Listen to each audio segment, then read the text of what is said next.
咁咧就跟住請阿 Dicky 分享佢嘅睇法。好，咁頭先就講到關於入藥啦，而家關於講錢咧，都俾少少嘅數字，大家即係先做一個參考先。其實香港嘅醫療系統咧，一路以嚟喺全球係比較有效率嘅。咁所謂嘅有效率，唔係話即係我已經做得好好啦，唔需要改善，唔係呢一個角度。咁但係實質客觀嚟睇，香港嘅醫療開支喺全球佔 GDP 嘅比例咧，其實嚟講唔算話真係好高嘅，即係比起其他嘅發達嘅經濟體嚟講，其實相對嚟偏低添。咁過去幾年我哋 observe 到有個 trend 咧，即係有個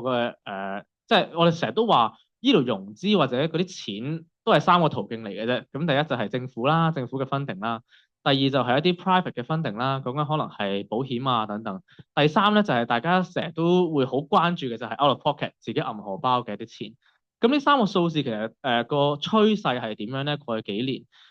由我哋2021年嗰陣時出嘅關於醫療融資嘅報告嗰陣時咧，就政府嘅 funding 係佔咗大約50%左右。咁但係過去嗰幾年咧，其實見到政府係喺呢方面係加大咗好多投資。咁而家係去到六成一，超過六成一啦。咁所以見到有個顯著嘅增幅喺度嘅政府嗰個 funding。咁好啦，咁政府嘅 proportion 增加咗，咁其實邊啲地方會減少咗？咁大家好期望當然係。哦，咁我哋銀荷包銀少咗，即係政府可以承擔多啲咧。啊，實際上原來唔係嘅，即係銀荷包嗰個比例咧，其實都仍然係維持喺大約30%左右啦。咁變相少咗佢哋係咩咧？其實少咗嗰部分咧，就會係私人嘅 funding，即係話保險嗰度去承擔嘅部分係相對少咗。咁我哋見到呢個咁樣嘅趨勢，我哋諗醫療融資要點樣改革或者點樣去諗嘅時候，我哋成日都會話哦，比較下香港同其他地方之間。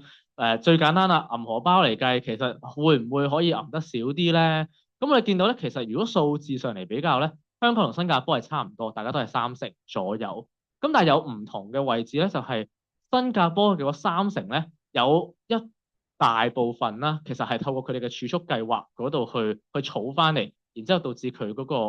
負擔能力係比較高啦。咁而家香港咧，其實係冇一個嘅咁樣嘅儲蓄嘅醫療儲蓄嘅戶口啦，咁所以其實真係銀荷包咧，就真係每一日大家嘅戶口嗰度攞錢出嚟嘅，咁所以可以見到嘅係嗰個未雨綢繆嘅能力或者嗰個負擔能力咧，雖然大家數字都係30%左右，但係其實個負擔能力可能係一個係以前儲落嘅錢，一個係你而家要即刻銀荷包嘅錢，其實係有差距嘅。好啦，咁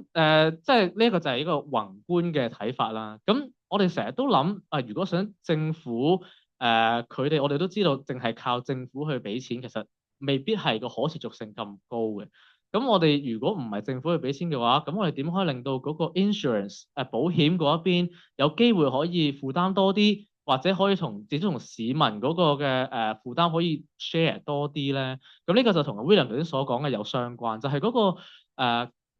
私人服務嘅嗰個 price transparency，即係嗰個嘅價格透明度呢一方面。咁大家如果過去呢一個月有睇一啲嘅新聞報導嘅話，相信都會留意到就係消委會出咗個報告啦，就講解私人服務嘅一個嘅價格透明度。咁呢個價格嘅透明度咧，其實都顯示咗幾大嘅一個問題。有陣時作為一個小市民啦，其實我哋唔係唔想去用一啲私人醫療服務。個問題就係我哋用公營服務，我哋知道我哋係可以負擔到；私營服務，如果我哋都知道自己可以負擔到嘅話，咁我哋就有個選擇。但係私人嘅服務咧，好多時候就係在於我哋嗰個價格其實係未必咁容易可以獲得呢個資訊。究竟我醫